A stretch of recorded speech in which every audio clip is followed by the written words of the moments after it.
आप तो डीजे बजवा रहे हो, आप तो जो है वो उछलवा रहे हो, कूदवा रहे हो। बहुत से हिंदू इसमें कह सकते हैं कि देखो ये फिर ऐसी बात कर रहे हैं अविमुक्तेश्वरानंद, लेकिन जो सच है वही तो हम कह सकते हैं। मुसलमान की दुकान है, हिंदू नौकर हैं, बनाने वाले सब हिंदू हैं, और मालिक जो है गल्ला पे बैठ करके मालिकाना कर रहा है। अब नाम लिख दिया गया कि ये, और उस दुकान में अब उस दुकान में इसका आर्थिक असर पड़ेगा।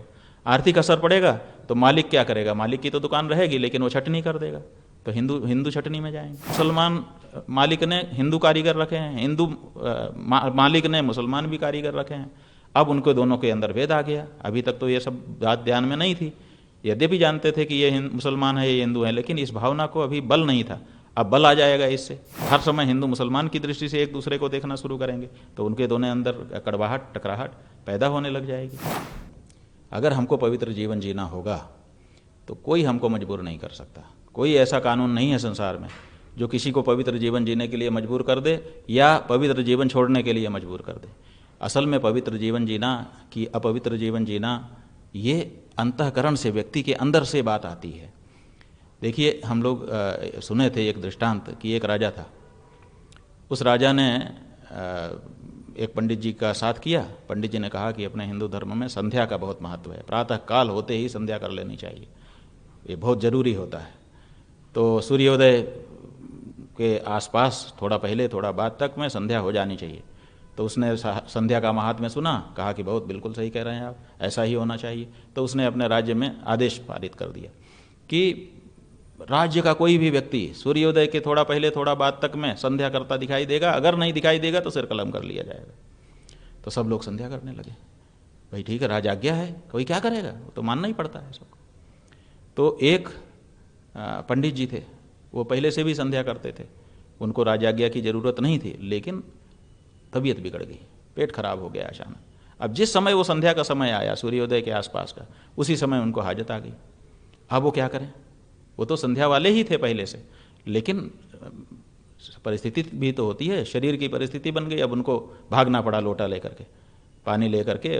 पहले बाहर जाते थे लोग तो भागे, अब जा करके एक मेड़ के पीछे बैठ करके वो शौच करने लगे। उसी समय राजा के सिपाही निकले तलवार नंगी लेकर के कि जो संध्या करता नहीं दिखेगा उसका सर कलम कर लीजिए। अब वो बेचारे शौच कर रहे थे।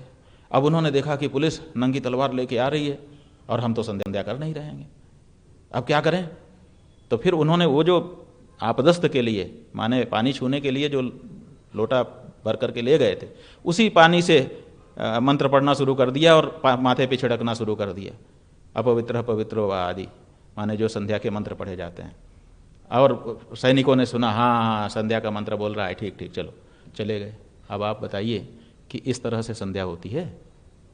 ये तो संध्या नहीं है ना।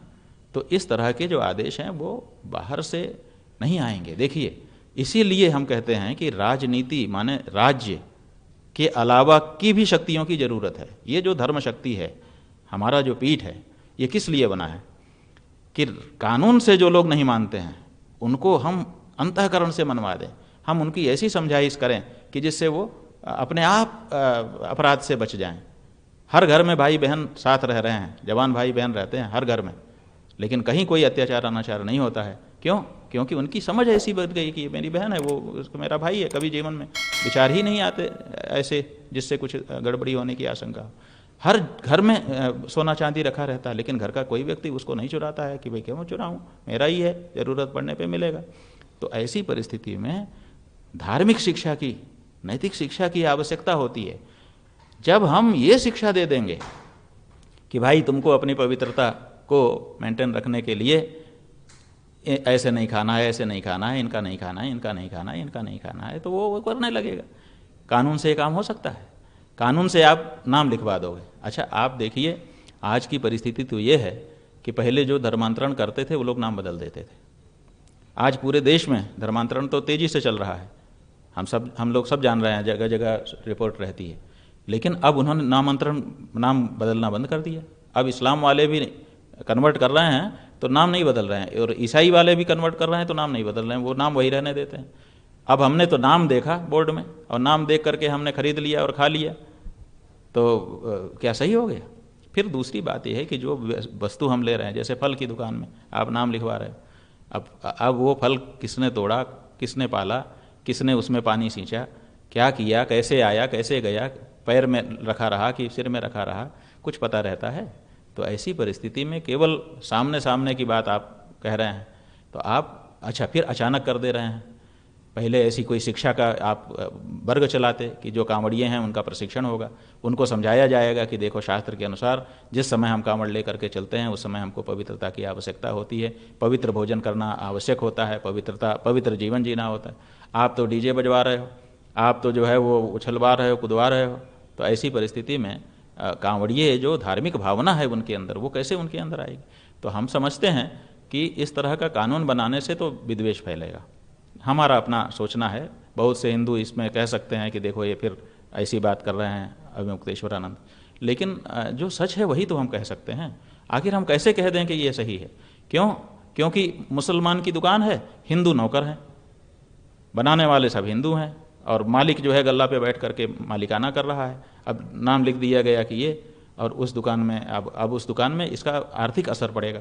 आर्थिक असर पड़ेगा तो मालिक क्या करेगा? मालिक की तो दुकान रहेगी लेकिन वो छटनी कर देगा, तो हिंदू छटनी में जाएंगे।